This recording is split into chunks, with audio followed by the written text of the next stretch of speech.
परेशानी बा सखी कटत कलेस में जवानी बा। का कहिए सखी सुना जब से भइल बियाह परेशानी बा सखी कटत कलेस में जवानी बा। तमाजा लूटे बिछा के सैया परदेस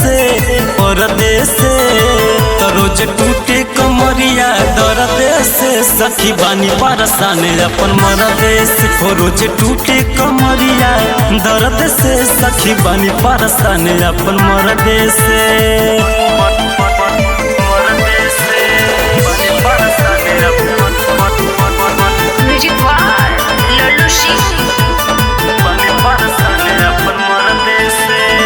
राति में खोजे खाजे कहरे तकियावा छुएला ढोड़ी उता के दे दियावा।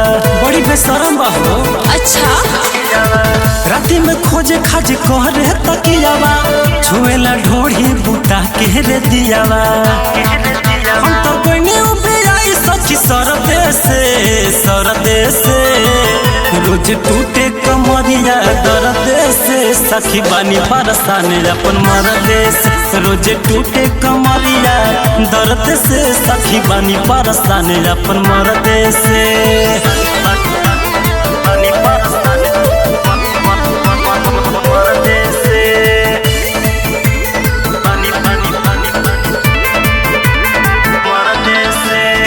तनको न ऊंचे नीचे देखे लसैया अनिल से पूरी दर्द देवे करी हैया। सखी सुना तनको न ऊंचे नीचे देखे लसैया अनिल से पूरी दर्द देवे करी हैया। ससी भर देता ढोड़ी हमर गरदे से